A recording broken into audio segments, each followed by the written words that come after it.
So what made Kenya so special that you decided to, pretty much stay there for a longer period of time?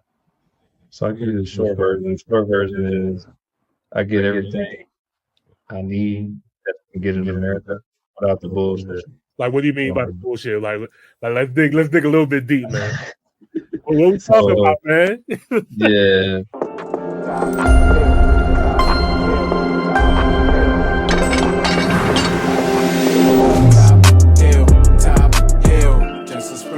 Let's go ahead and get started, guys. 3, 2, 1.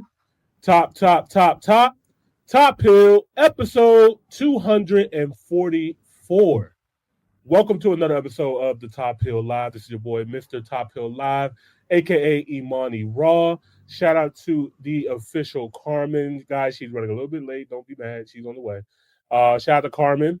And yeah, guys, if you guys don't know, this show is dedicated to bridging the gap between the cultures, people in the diaspora, people in the continent. This is the hub where we come together. We have great conversations. We build together. We learn together. We grow together. You hear me? And today we got a very, very special episode today, guys. We got a very special guest. Before I bring this gentleman on, man, just want to, continue with our mission of bridging the gap together, man. Connecting with people in the diaspora and people on the continent with real conversations. Our special guest tonight is someone who truly is making an impact across the continent. He is a Board Certified Behavior Analyst from Houston, Texas, who made the bold move to Nairobi, Kenya. You guys already know I love me some Kenya, man. Where he's changing lives through his work in autism awareness and behavioral therapy. He's a co-founder of the Voices of Behavior in Kenya, an organization dedicated to bringing autism resources, education, and empowerment to families and the communities across the continent. Ladies and gentlemen, round of applause for our special guest tonight, our man, Jared Jackson. What's going on, bro? What's up, man? Oh, of course, man. It's my pleasure. I do okay. I did all right. You know what I mean? I'll make sure I hit all the boxes. You know what I mean? Make sure they know who we got in here. Yeah. You hit everything. Bet. Well, from me and from Carmen, man, we really appreciate you for coming on to the show tonight. I'm excited to have you on. Excited to have this conversation, man. But yeah, man. First off, Jay, I just want to welcome you on to the show. And how's life treating you over there in Nairobi, man? Are you over there right now? Yeah, I'm in Nairobi right now. Man, so what's it like, man? How's it? How's the vibes? What's going on over there, man? Like walk us through real quick, man. I'm in. Yeah, so for me, I worked late at night, like not this late, but I stayed up to be with y'all. Appreciate it. During the morning, like when I get up like 8, 9, 10, whenever the time, because I just kind of hang out with some friends. I have a good friend group. I do some content creation, and then see clients the rest of the night, rest of the evening. For sure, man. Sounds like a good vibe, a good time, man. I had the blessing and honor of experiencing Kenya myself back in I believe it was 2023. It was 2 years ago. I went out there for my birthday, man, and had such an incredible time and experience out there. Like Kenya actually is responsible for giving me post-travel depression. I ain't gonna lie. As soon as I came back to the States, man, I just I was like, I need to seek a therapist. I can relate. Man, bro, like it's so funny, man. Like I tell people this all the time. Like as soon as I got off the airplane, it's like the air is just different. It's like I'm breathing air like for the first time. You know what I mean? Like the first couple of days, my body starts detoxifying, and I'm like, well, what the heck is happening to me right now? You know what I mean? Did you have some of those similar type of experience, or like what would you say is like something that stood out to you when you first arrived to Kenya? Yeah, for sure. Like for example, I went to this boxing event for famous YouTubers and stuff, like a celebrity boxing event here in Nairobi, and then I know guys like Troy and all these American guys, but then we met more American guys, Right. and then coming in like this with all these Indians and there, we just feel like we two cousins or something. Right. Right. So it's just like a weight lifted off my shoulders Mm. every day when I'm walking around, and it's only black people. And you know what I mean? And when you like you said, the airplane, you start walking around and seeing grass and elephants and when you see where go up and see one of you up there. But it's just a very liberating and great feeling as a black man. Yeah. No, for sure. Like I tell people all the time, like the people who don't travel enough, like it's something different when you go to a country that looks like you, is ran by people like you. Everything around you is you. It's like it's a different sense of like comfort. You know what I mean? It's like, being in this it's not something you ever really think about that much. Like depending on what area you grow up in, like, I'm in the DMV area, so there's a lot of like, prominent black people and stuff like that. So like this, it's not unusual to see a lot of black people with money. But, as soon as you start stepping out of some of these areas, you know what I mean, like Houston, Atlanta, DC, and you start to look like, oh wow, like black wealth is not as common, you know what I mean? But you see these different countries. I mean, these are whole freaking countries and cities and stuff like that across the continent that got it. For sure. So a little bit more about you, man. How many places have you been to? Like how many countries have you traveled to? And why Kenya? 27. Wow, man. 27 countries. How many African countries is out of curiosity? 3. I've been to Ghana, South Africa. Okay. All right, man. So what made Kenya so special that you decided to, pretty much stay there for a longer period of time? So I give you the short version. The short version is I get everything I need that I can get in America without the bullshit. Right. Like, what do you mean by the bullshit? Like let's dig a little bit deep, man.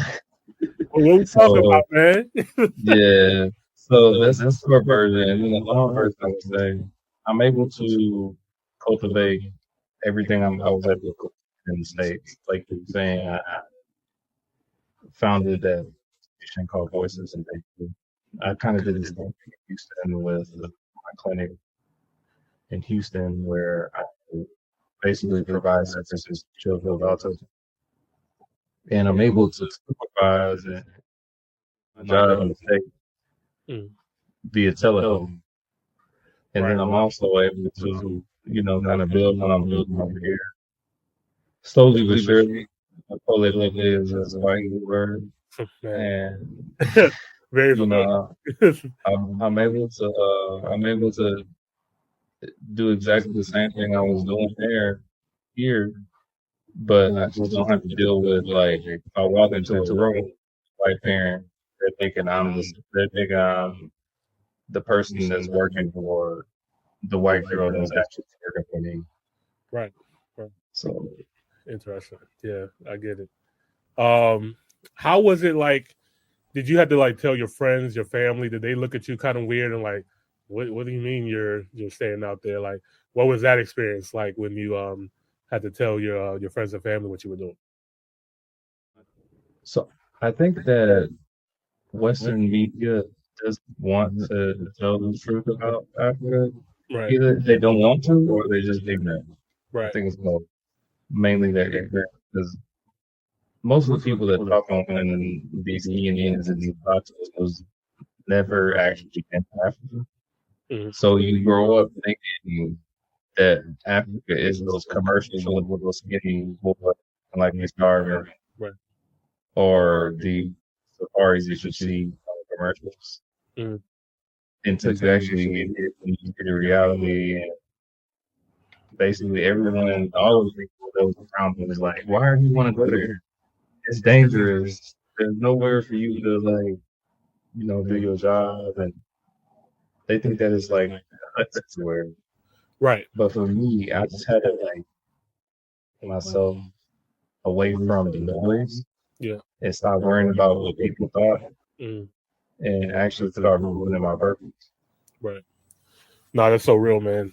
How many times I heard like, "Oh, be safe when you're over there." Or, do they speak English, or are you gonna be able to like use phone and internet?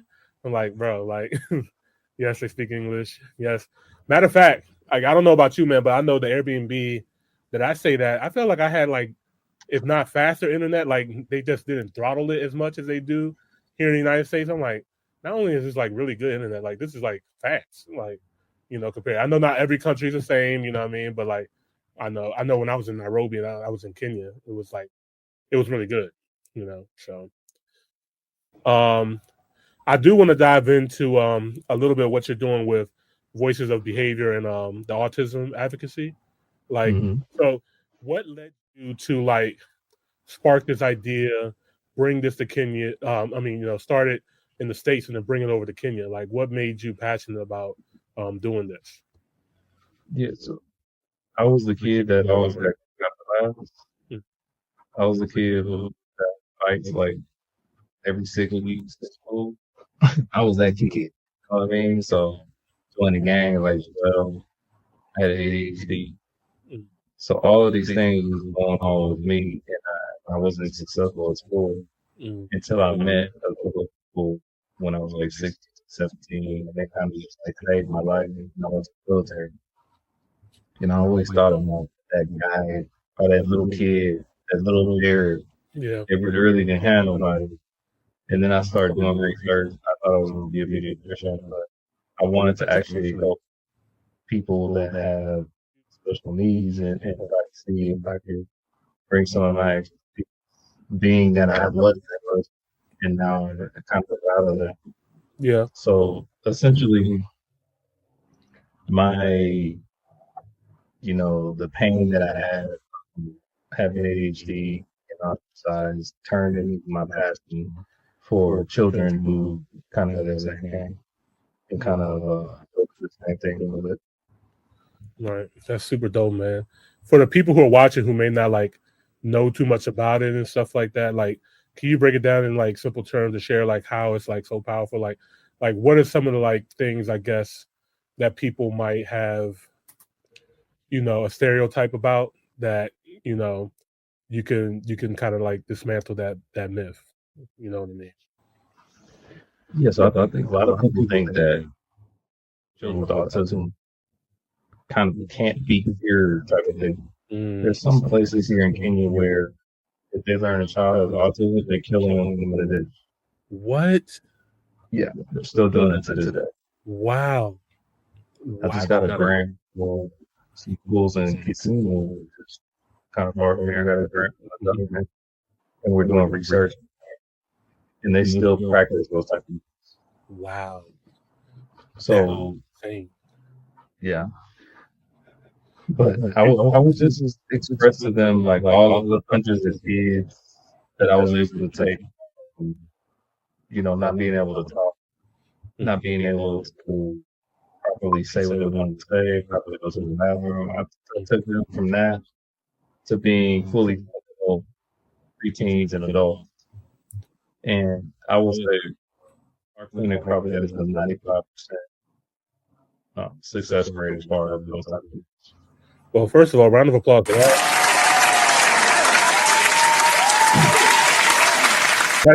That's incredible, man. You're like you're helping people, man, and you're saving lives at that point. You know what I mean? You're bringing like awareness and information to people who, there's some practices that obviously is just should be updated. And I think if people have the information to know, like, oh wow, this actually can be treated, this could be fixed and stuff like that, then then we don't have to go to those kind of extreme measures. So that's incredible, man. Like, no, kudos to you, man. That's actually amazing. What would you say has been like one of the most rewarding experiences that you've had in this type of work? Actually, when I was talking to those kids, I had a kid who would have 100 aggressions a day. 100 what? Aggressions. Oh, so meaning she would hit someone 100 times a day. Wow. Okay. I took her from doing that to by the time she was 10, Yeah. she had no aggression. She would help her mom at the grocery store now. She used to go to the grocery store or punching people. Mhm. I took her from that to like helping her mom actually being, a functional preteen. And Right. I remember telling my team that, and I just started crying because it was like, it touched me to see where she started, and she came from another clinic and people were saying they didn't know what to do with it. Wow. And I think it just took a little bit that belief and that passion that I have for what I do. I Yeah. don't think I'm the greatest, BCBA in the world or whatever, Hmm. but I'm passionate about what I do. And anytime I can help, I actually care about my work. So I think that's all we needed. And then she just started thriving. Right. No, that's incredible, man. You're literally an amazing testament of like what we talk about, like bridging the gap. Like you're bringing information and technology back to the continent, which is beautiful.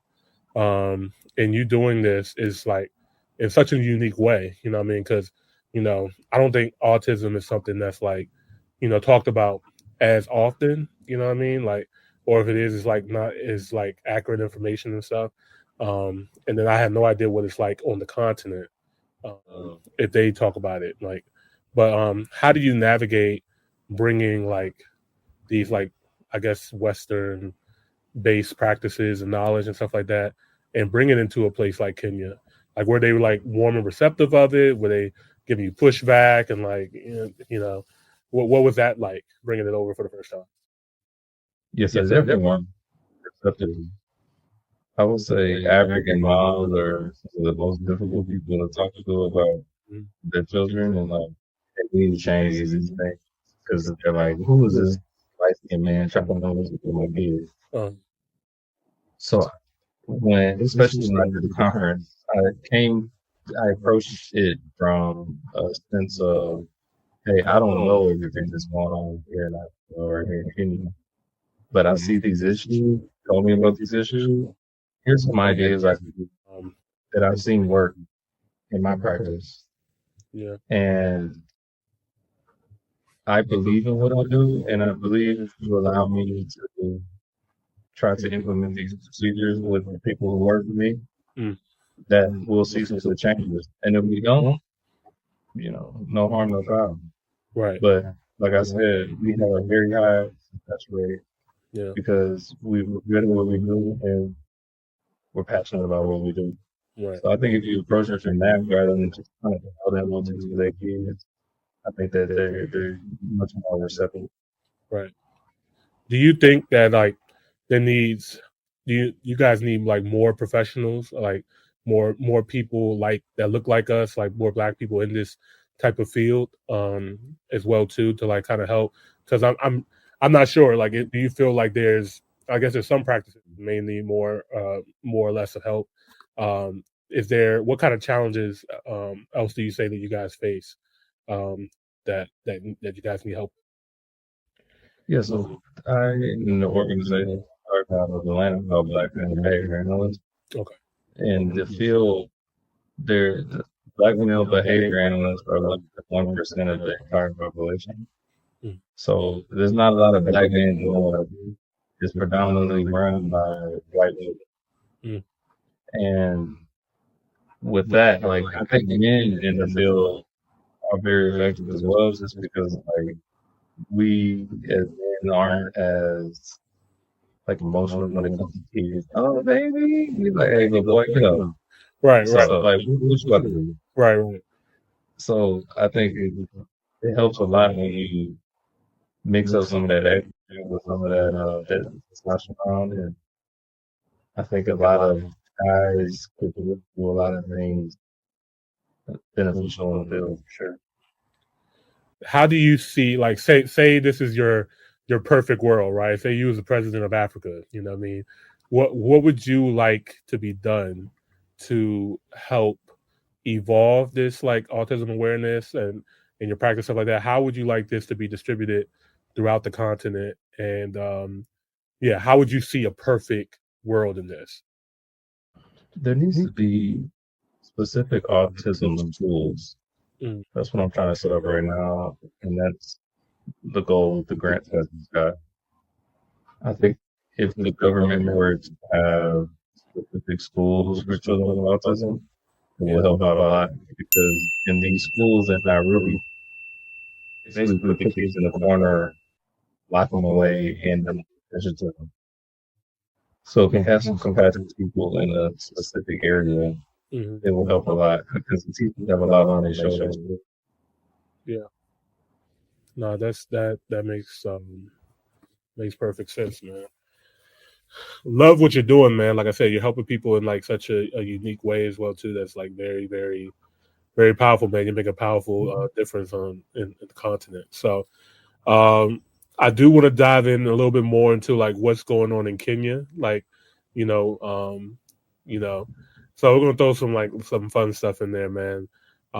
We have like a round and we just talk about like some of your top things, right? So I might ask you like, whatever the topic is, you just let me know what that top thing is. Okay. So what would you say is your top Kenyan dish?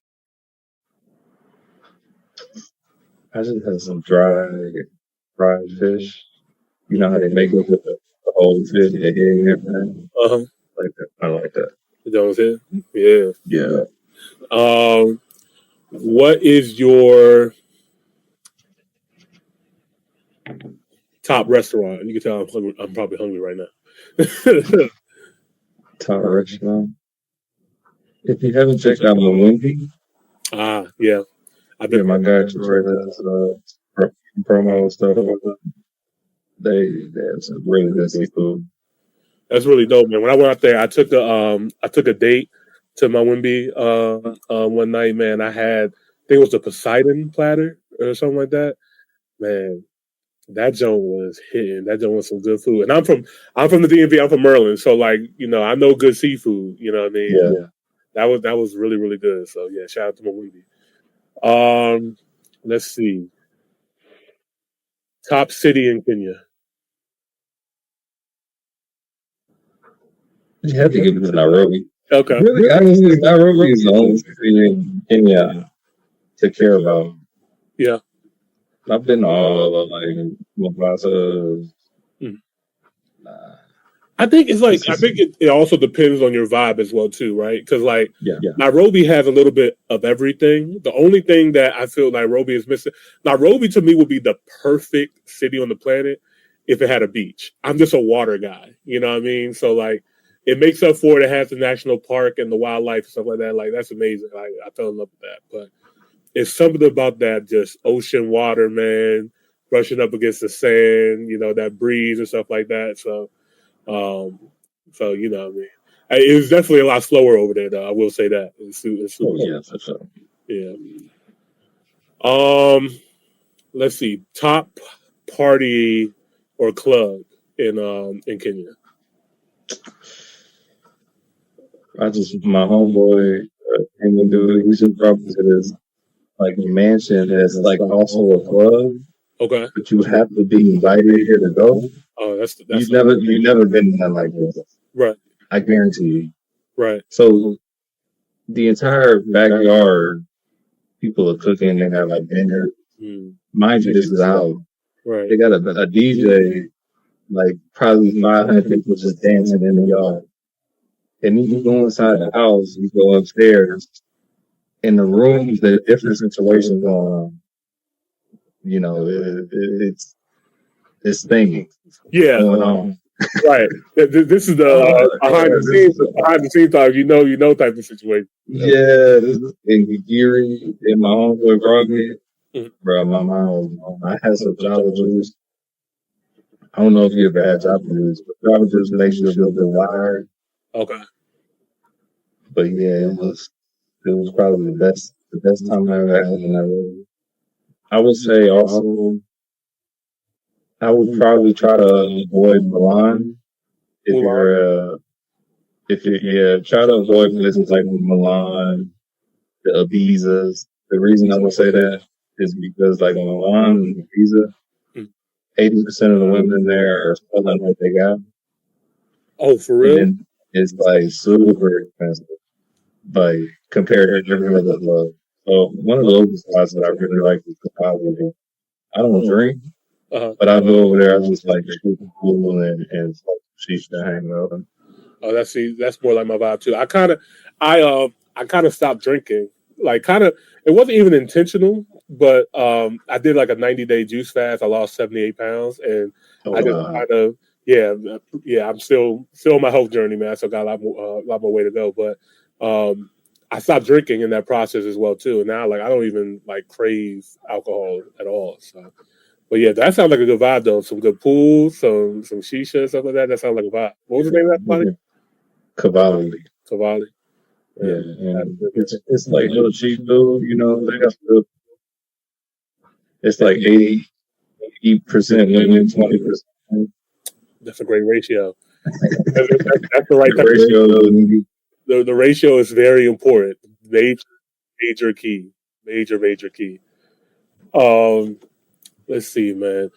So how long have you actually been out in Kenya? How long have you been out there? So back and forth since 2022. Oh wow, okay. Yeah. So been coming back and forth since then.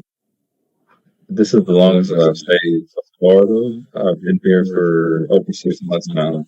Okay. So yeah, just back and forth since 2022. Living the life, man. Living the life. What is something about Nairobi or Kenya in general that you that the public may not be aware of that you wish they knew? What's something that you would like for the common listeners, the people back home in America? What would you tell them about Kenya if it wasn't on their mind? I wish I could tell them that if you get over the fear of Africa, this would be the most free that you've ever felt in your life. A baller. Yeah. A baller. Yeah, for sure, man. Yeah. Yeah, man. You're not capping. You're not capping, man. Okay. Let's see. Out of all the places that you travel, did you see yourself staying in Kenya like long term as well too? Is this like where you want to be at? Yeah, so I've been to the Colombias and obviously Mexico and Philippines and all that. Those places were cool. It's just like, and my whole family's Barbados. Okay. So when I go to Barbados, it was like home, right? Mm. But Barbados wasn't popping like Kenya.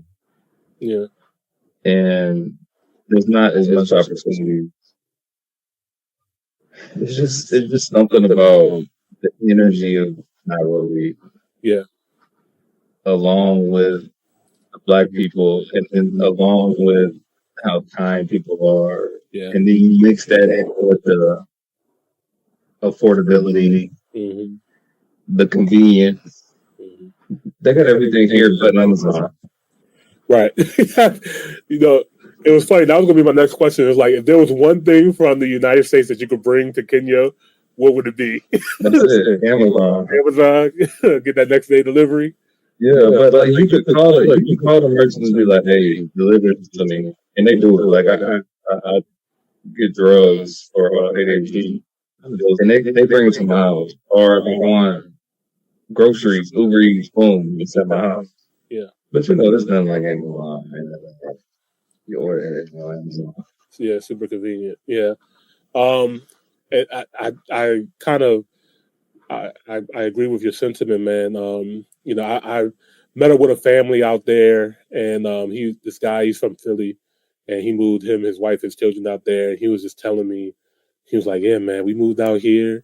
We were eating more. We ended up all losing weight and getting healthier just by the food and the diet out there, and being closer to the equator, I guess." And then he said his kids, their school is actually really nice. They're learning like coding and riding horses and all kinds of stuff. And I was like, man, this is crazy. Like, if they only knew, like back home, that like, the kids like actually want to go to school and learn.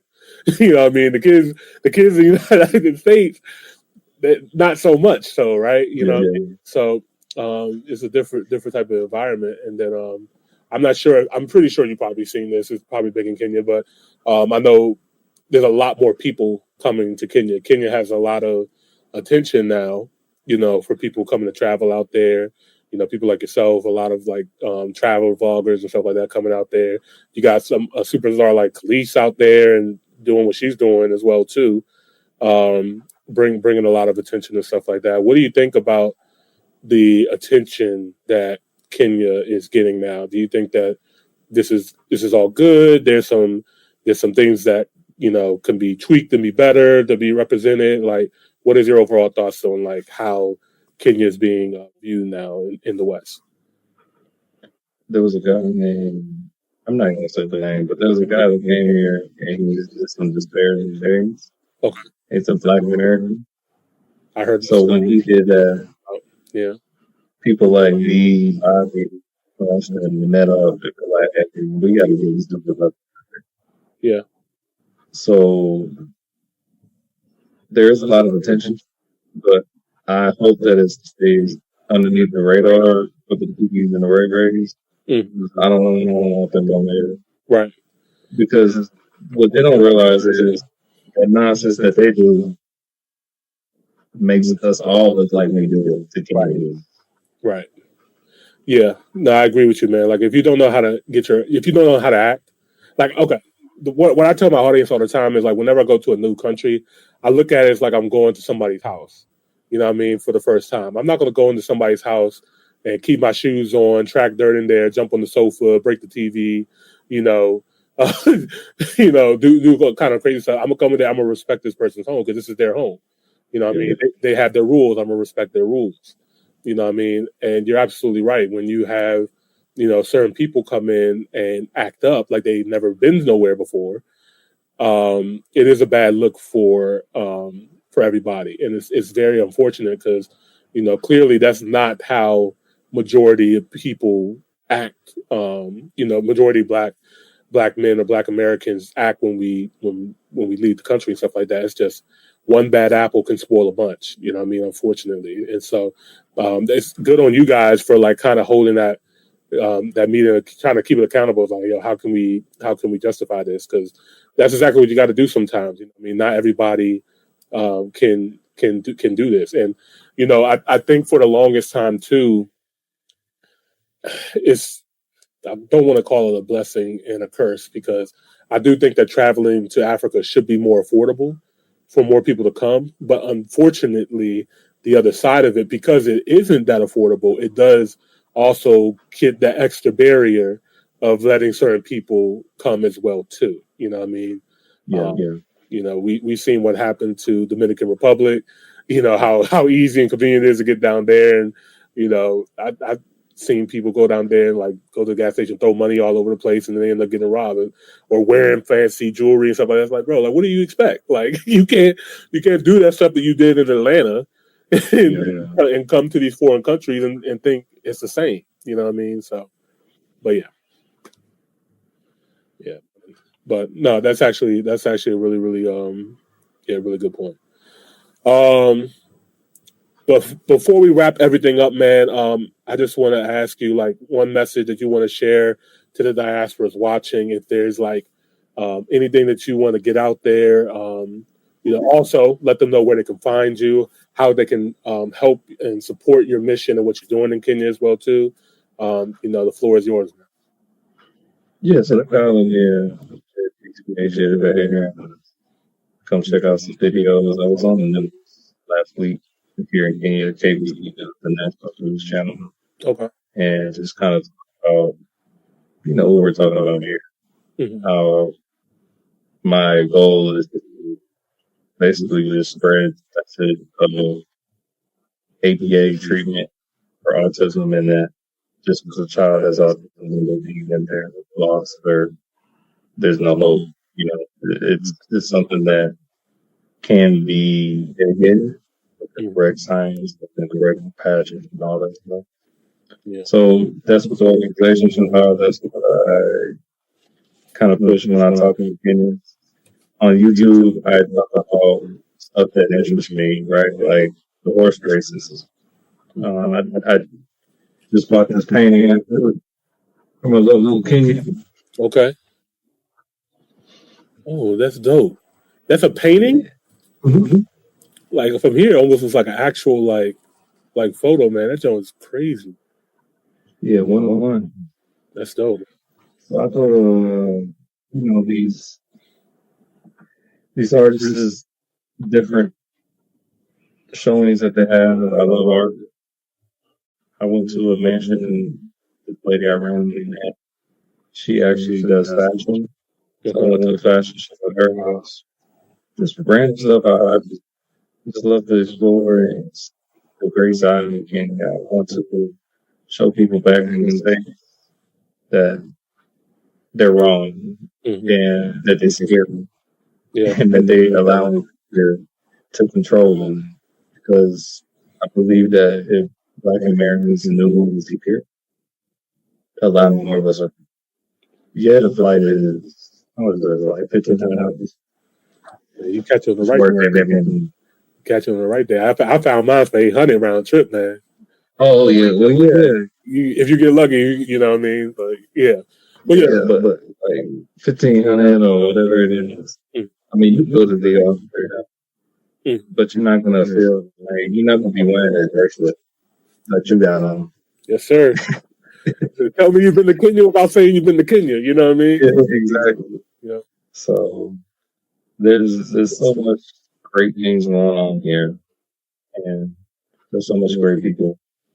For sure. And like I said, I feel like as Black people, we've gotten to the point where if you go to a lot of Black channels, YouTubers, and stuff, there's a lot of people complaining about stuff in there. Bro, like, there's other things other than America. Yeah. There's other things other than Trump. There's other things other than loose families. Like, bro, like, there's a whole world we could be exploring. Exactly. But we focus on all this negativity. There's so much positivity in it. And there's so much, like, to offer. So, this world, man, is starting to become more global. You know what I mean? Like, planes exist, the internet exists. Like you're in Nairobi right now. I'm over here in the DC area. We're able to have a conversation right now live with people listening and watching. This didn't exist 10 years ago. So, you know, the more that stuff like this happens, the more the conversations that we have, the more you're doing your work, you showing what it's like out there. It's going to help more people continue to come. So man, keep doing what you're doing, man. Love it. Love to see it.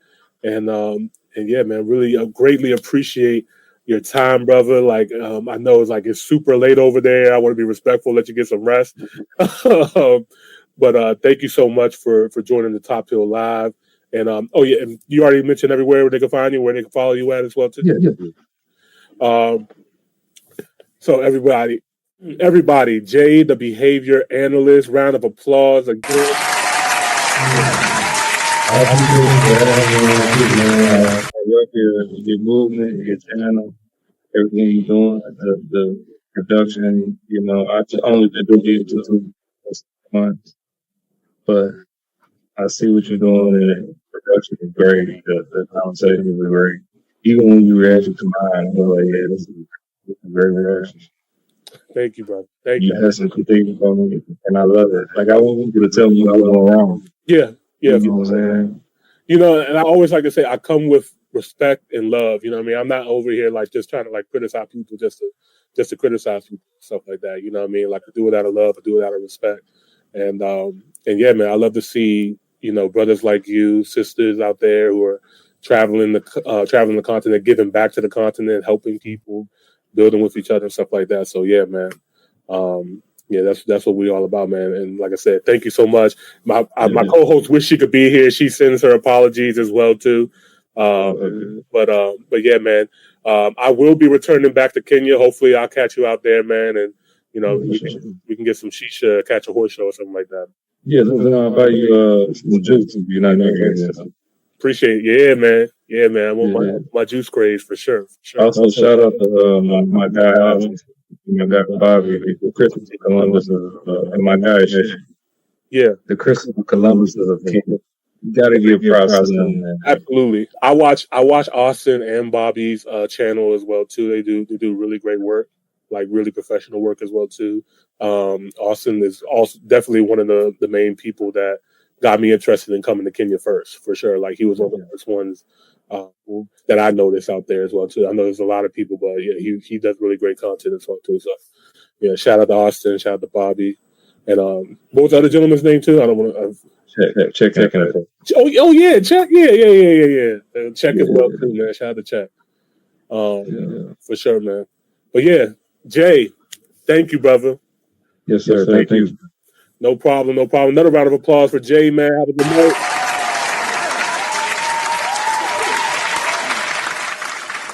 Yeah, guys. Yeah. Shout out to Jay, man. Y'all like that? Yeah, man. Well, you guys know we're definitely going to try to be doing a lot more connections, you know what I mean, a lot more conversations with people around the world, in the diaspora, people on the continent, you know what I mean? So if you guys are interested in coming on the show, talking about your experience, what you guys want to do, you know, hit me up for sure at Top Hill Live on Instagram, or email me at tophillpod@gmail.com. We would love to speak with you, share your story, and yeah, man. Top Hill.